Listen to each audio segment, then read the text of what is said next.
শ্রী চৈতন্যদেবের ৫৩৯তম আবির্ভাব উপলক্ষে নদিয়ার নবদ্বীপে শুরু হয়েছে ৯টি দ্বীপ পরিক্রমা। একটি প্রতিবেদন।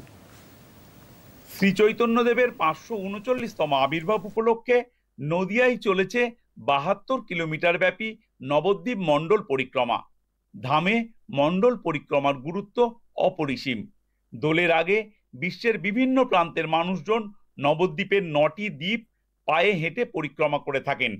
দ্বীপ সহ বিভিন্ন স্থানে এ উপলক্ষে হয় নানা অনুষ্ঠান। তারই টুকরো টুকরো ছবি দেখে নেওয়া যাক।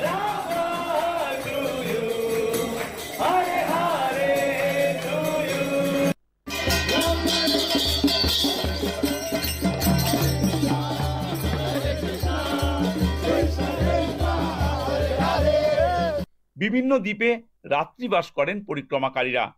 এই পরিক্রমার মাধ্যমে দূর দূরান্তের মানুষজন একে অপরের সঙ্গে মিলিত হয়, দৃঢ় হয় সৌভ্রাতৃত্বের বন্ধন।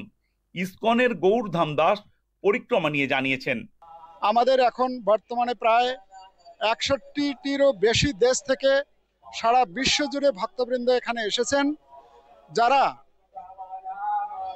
এই সারা বছরে এই পায়ে হেঁটে, খালি পায়ে হেঁটে নবদ্বীপ মণ্ডল পুরো পরিক্রমা করছেন, তপস্যা করছেন। এটা তাদের ব্যাটারি চার্জের মতো আধ্যাত্মিক রিচার্জ করছেন। তারা সারা বছর গিয়ে তাদের যে বিভিন্ন দেশে তারা এই মহাপ্রভুর প্রেম ধর্মের প্রচার করবেন। উৎসবে মাতোয়ারা দেশ বিদেশের পুণ্যার্থীরা। বিশ্বের হাজার হাজার মানুষ এটির জন্য বছরভর অপেক্ষা করে থাকেন। কয়েকজনের কথাই, আমি সারা বছর অপেক্ষা করে থাকি এই পরিক্রমাতে যোগদান করার জন্য। I come from Canada and we're here at the parikrama in Kola Dweep. I'm amazed to see all the devotees coming from all around the world. I really attracted to Chaitanya Mahaprabhu birthplace and Sankirtan movement. I'm really grateful to be here. নদিয়ার গোদ্রুম দ্বীপ থেকে অনুপম মদক, দূরদর্শন সংবাদ।